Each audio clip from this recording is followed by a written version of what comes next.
Hello everyone, welcome back to learn with C. ഇന്ന് നമ്മൾ discuss ചെയ്യാൻ പോകുന്നത് സിമ്പിൾ ടെൻസിലെ ഏറ്റവും ലാസ്റ്റ് ടെൻസാണ് സിമ്പിൾ ഫ്യൂച്ചർ ടെൻസ്, അല്ലെങ്കിൽ ഫ്യൂച്ചർ സിമ്പിൾ ടെൻസ് എന്നും പറയാം. സിമ്പിൾ ഫ്യൂച്ചർ ടെൻസിൽ നമ്മൾ സംസാരിക്കുമ്പോൾ 3 പുതിയ കാര്യങ്ങളാണ് ആഡ് ചെയ്ത് കൊടുക്കേണ്ടത്. 3 പുതിയ കാര്യങ്ങളും ഒരുമിച്ചല്ല ഉപയോഗിക്കേണ്ടത്, 3 സ്ഥലങ്ങളിലാണ് ഉപയോഗിക്കേണ്ടത്. എന്നാൽ ഈ 3നും ഏകദേശം ഒരേ അർത്ഥം തന്നെയാണ് വരുന്നത്. അപ്പോൾ ആദ്യം നമുക്ക് സിമ്പിൾ ഫ്യൂച്ചർ ടെൻസിൻ്റെ സ്ട്രക്ചർ എന്താണെന്ന് നോക്കാം. ഒരു സെൻറ്റൻസിൻ്റെ സ്ട്രക്ചർ എങ്ങനെയാണെന്ന് നമ്മൾ പഠിച്ചിട്ടുള്ളത് subject plus verb plus object, അങ്ങനെയല്ലേ? അപ്പോൾ സിമ്പിൾ ഫ്യൂച്ചർ ടെൻസിലേക്ക് വരുമ്പോൾ ഇതിൻ്റെ കൂടെ 3 കാര്യങ്ങൾ ആഡ് ആവുമെന്ന് പറഞ്ഞു. അപ്പോൾ ആദ്യത്തേത് നോക്കാം. ആദ്യത്തേത് വില്ലാണ്. അത് എവിടെയാണ് ആഡ് ആവുകയെന്ന് നോക്കാം. അപ്പോൾ ഇതിൻ്റെ സ്ട്രക്ചർ വരുന്നത് subject plus will plus verb plus object plus time. അപ്പോൾ സ്ട്രക്ചർ മനസ്സിലായല്ലോ. ഇനി ഒരു എക്സാമ്പിൾ വെച്ചിട്ട് നോക്കാം അല്ലേ. ഞാൻ നാളെ പഠിക്കും എന്നുള്ളത് എങ്ങനെയായിരിക്കും അപ്പോൾ പറയുക? ഞാൻ എന്നുള്ളത് സബ്ജക്റ്റ്, അതിൻ്റെ ഇംഗ്ലീഷ് വേർഡ് എന്താണ്? ഐ അല്ലേ?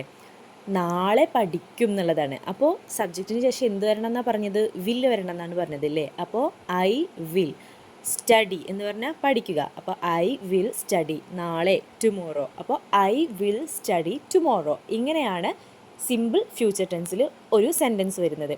ഇനി വേറൊരു എക്സാമ്പിൾ കൂടെ നോക്കാം. രാഹുൽ നാളെ പഠിക്കും എന്നാണ് നമ്മുടെ സെൻറ്റൻസ് എങ്കിൽ എങ്ങനെയാണ് അത് നമ്മൾ ഇംഗ്ലീഷിലേക്ക് കൺവേർട്ട് ചെയ്യുക? രാഹുൽ വിൽ സ്റ്റഡി ടുമോറോ എന്നാണ് നമ്മൾ ഇംഗ്ലീഷിൽ പറയാം അല്ലേ? അപ്പോൾ നമ്മൾ സിമ്പിൾ പ്രസൻറ്റ് ടെൻസിൽ പറഞ്ഞിരുന്നു വേറൊരാളെ കാര്യം പറയുകയാണെങ്കിൽ വേർബിൻ്റെ കൂടെ എസ് ആഡ് ചെയ്യണമെന്ന് പറഞ്ഞിട്ടുണ്ടായിരുന്നു അല്ലേ? അതുപോലെ സിമ്പിൾ പാസ്റ്റ് ടെൻസിൽ പറഞ്ഞിരുന്നു വേർബിൻ്റെ കൂടെ എന്ത് ആഡ് ചെയ്യണമെന്ന്? ഇ ആഡ് ചെയ്യണം, അല്ലെങ്കിൽ V2 ഫോമിലുള്ള വേർബാണ് ഉപയോഗിക്കുക എന്ന് നമ്മൾ പറഞ്ഞിരുന്നു. അപ്പോൾ സിമ്പിൾ ഫ്യൂച്ചർ ടെൻസിലേക്ക് വരുമ്പോൾ അതിൻ്റെ ഒന്നും ആവശ്യമില്ല. V1 ഫോമിലുള്ള അഥവാ സിമ്പിൾ ആയിട്ടുള്ള വേർബ് ഏതാണോ അത് മാത്രം യൂസ് ചെയ്താൽ മതി. എന്ത് ആഡ് ചെയ്ത് കൊടുത്താൽ മതി? വിൽ ആഡ് ചെയ്ത് കൊടുത്താൽ മതി സബ്ജക്റ്റിന് ശേഷം. അപ്പോൾ മനസ്സിലായല്ലോ. അപ്പോൾ എല്ലാ സബ്ജക്റ്റിൻ്റെയും കൂടെയും I, you, they, we, he, she, it, names, അതിൻ്റെ എല്ലാത്തിൻ്റെയും കൂടെ എന്ത് ആഡ് ചെയ്താൽ മതി? വിൽ ആഡ് ചെയ്ത് കൊടുത്താൽ മതി. വെർബിന് യാതൊരുവിധ ചേഞ്ചും വരുന്നില്ല.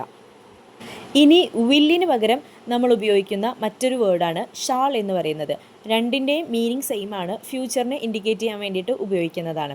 അപ്പോൾ ഷാൾ എന്ന് പറയുന്നത് ഒരു ഓൾഡ് ഇംഗ്ലീഷ് യൂസേജ് ആണത്രേ. അപ്പോൾ അത് ഒരുപാട് ആൾക്കാർ അങ്ങനെ ഇപ്പോൾ യൂസ് ചെയ്യുന്നില്ല. ഇനി നമ്മൾ പറയുകയാണെങ്കിൽ അതിൽ തെറ്റൊന്നുമില്ല. അപ്പോൾ നമുക്ക് ഷാൾ യൂസ് ചെയ്യാം. പക്ഷേ അപ്പോൾ ശ്രദ്ധിക്കേണ്ടത് ഐ, വി, യു ഈ 3 സബ്ജക്റ്റിൻ്റെ കൂടെയാണ് ഷാൾ യൂസ് ചെയ്യുന്നത്. അപ്പോൾ I shawl, U shawl, we shall എന്ന് വെച്ചിട്ട് നമുക്ക് സെൻറ്റൻസസ് ക്രിയേറ്റ് ചെയ്യാൻ പറ്റും കേട്ടോ. അപ്പോൾ സെയിം മീനിങ് ആണ് വരുന്നത്. പറയുന്നതിലും ഉപയോഗിക്കുന്നതിലും തെറ്റൊന്നുമില്ല. എന്നാലും ഇതൊരു ഓൾഡ് ഇംഗ്ലീഷ് യൂസേജ് ആണ്. അപ്പോൾ നമ്മൾ വില്ല് പറഞ്ഞു, ഷാൾ പറഞ്ഞു. ഇനി വേറൊരു കാര്യം കൂടി നമ്മൾ ഫ്യൂച്ചർ സിമ്പിൾ ടെൻസിൽ ഉപയോഗിക്കുന്നുണ്ട്. അതെന്താണെന്നുള്ളത് നോക്കാം. Is going to, am going to, are going to. ഇത് 3ആണ് ഇനി നമ്മൾ വില്ലും ഷാളും ഉപയോഗിക്കുന്ന പോലെ തന്നെ സിമ്പിൾ ഫ്യൂച്ചർ ടെൻസിൽ ഉപയോഗിക്കുന്ന കാര്യങ്ങൾ. അപ്പോൾ ഇത് 3ഉം ഉപയോഗിക്കേണ്ടത് സബ്ജക്റ്റിന് ശേഷം വില്ലും ഷാളും ഉപയോഗിക്കുന്ന സ്ഥലത്ത് അതിന് പകരമായിട്ട് ഇത് വെക്കുക, അതിനുശേഷം നമ്മുടെ വേർബ് വെക്കുക, പിന്നെ ഒബ്ജക്റ്റ് വെക്കുക, പിന്നെ ടൈം വെക്കുക. അങ്ങനെയാണ് നമ്മളത് ഇങ്ങനെ ഒരു സെൻറ്റൻസ് ക്രിയേറ്റ് ചെയ്യുന്നത്.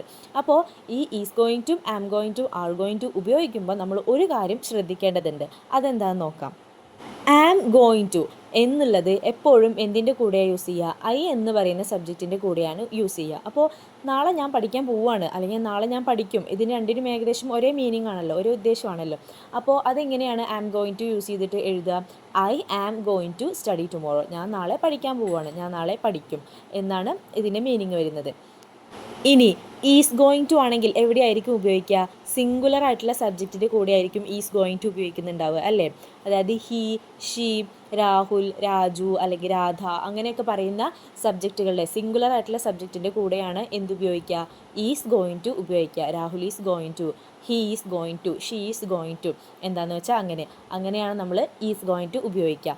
ഇനി ആർ ഗോയിങ് ടു ആണെങ്കിലോ അത് പ്ലൂറൽ ആയിട്ടുള്ള സബ്ജക്റ്റിൻ്റെ കൂടെ ആയിരിക്കും ഉപയോഗിക്കുക അല്ലേ? വി, ദേ എന്നൊക്കെ ഉള്ള പ്ലൂറൽ ആയിട്ടുള്ള സബ്ജക്ട്സിൻ്റെ കൂടെ, സ്റ്റുഡൻസ് എന്ന് പറയുന്ന സബ്ജക്റ്റ് അതിൻ്റെയൊക്കെ കൂടെയാണ് ആർ ഗോയിങ് ടു യൂസ് ചെയ്യുക. അപ്പോൾ they are going to, we are going to, students are going to എന്നൊക്കെയാണ് നമ്മൾ സെൻറ്റൻസ് ക്രിയേറ്റ് ചെയ്യുക. അപ്പോൾ എങ്ങനെയാണ് സിമ്പിൾ ഫ്യൂച്ചർ ടെൻസിൽ ഒരു സെൻറ്റൻസ് ക്രിയേറ്റ് ചെയ്യുന്നത്?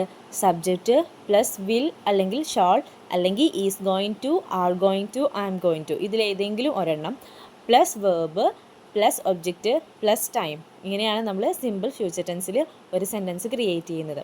ഇനി നമുക്ക് കുറച്ച് എക്സാമ്പിൾസ് വെച്ചിട്ട് നോക്കി നോക്കാം. ഞാൻ നാളെ ഇംഗ്ലീഷ് പഠിക്കും എന്നെങ്ങനെയായിരിക്കും നമ്മൾ സിമ്പിൾ ഫ്യൂച്ചർ ടെൻസിൽ പറയാം. അപ്പോൾ എല്ലാവരും നമ്മുടെ സ്ട്രക്ചർ ഒന്ന് ഓർത്തെടുത്തിട്ട് അതിനനുസരിച്ചിട്ട് കൂടെ പറഞ്ഞു നോക്കൂ. I will study English tomorrow, അല്ലെങ്കിൽ I shall study English tomorrow, അല്ലെങ്കിൽ I am going to study English tomorrow എന്ന് നമുക്ക് പറയാം അല്ലേ. അതായത് ഞാൻ നാളെ ഇംഗ്ലീഷ് പഠിക്കും എന്നാണ് ഇതിൻ്റെ മീനിങ് വരുന്നത്. ഇനി വേറൊരു എക്സാമ്പിൾ. ഞാൻ നാളെ ബിരിയാണി കഴിക്കും എന്നെങ്ങനെയാണ് ഇംഗ്ലീഷിൽ പറയുക? I will eat biryani tomorrow. I will eat biryani tomorrow അല്ലേ. അല്ലെങ്കിൽ I shawl eat biryani tomorrow എന്ന് നമുക്ക് പറയാം. ഇനി അവർ മറ്റന്നാൾ പോകും എന്നാണ് നമ്മുടെ സെൻറ്റൻസ് എങ്കിൽ അതെങ്ങനെയാണ് വരിക? ദേ will go day after tomorrow എന്ന് നമുക്ക് പറയാം. മറ്റന്നാൾ എന്ന് പറയുന്നതിൻ്റെ ഇംഗ്ലീഷ് വേർഡാണ് ഡേ ആഫ്റ്റർ ടുമോറോ. അപ്പോൾ they will go day after tomorrow. അപ്പോൾ എല്ലാവർക്കും സിമ്പിൾ ഫ്യൂച്ചർ ടെൻസിൽ എങ്ങനെയാണ് ഒരു സെൻറ്റൻസ് ക്രിയേറ്റ് ചെയ്യുക എന്നുള്ളത് മനസ്സിലായിട്ടുണ്ടാവുമല്ലോ. ഏതൊക്കെ കാര്യങ്ങളാണ് നമ്മൾ ശ്രദ്ധിക്കേണ്ടത്? സബ്ജക്റ്റ്, അതിനുശേഷം വിൽ അല്ലെങ്കിൽ ഷാൾ അല്ലെങ്കിൽ is going to, am going to, are going to, ഇതിലേതെങ്കിലും ഒന്ന് ഉപയോഗിക്കുക. Plus verb plus object plus നമ്മുടെ ടൈം. അത് ടൈം ഉണ്ടെങ്കിൽ ടൈം വെക്കാം, ഇല്ലെങ്കിൽ വെക്കേണ്ട ആവശ്യമില്ല. അങ്ങനെയാണ് നമ്മൾ സിമ്പിൾ ഫ്യൂച്ചർ ടെൻസിൽ ഒരു സെൻറ്റൻസ് ക്രിയേറ്റ് ചെയ്യുന്നത്.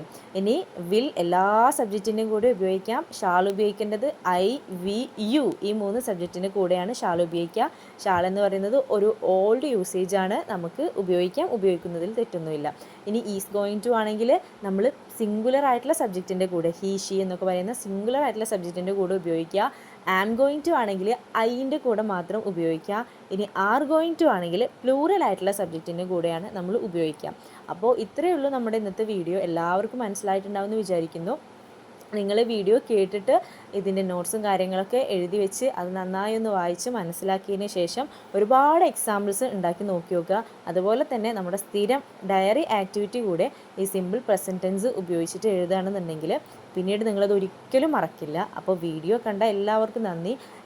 നിങ്ങളുടെ അഭിപ്രായങ്ങളും നിർദ്ദേശങ്ങളും ഒക്കെ കമൻറ്റ് ചെയ്യുക.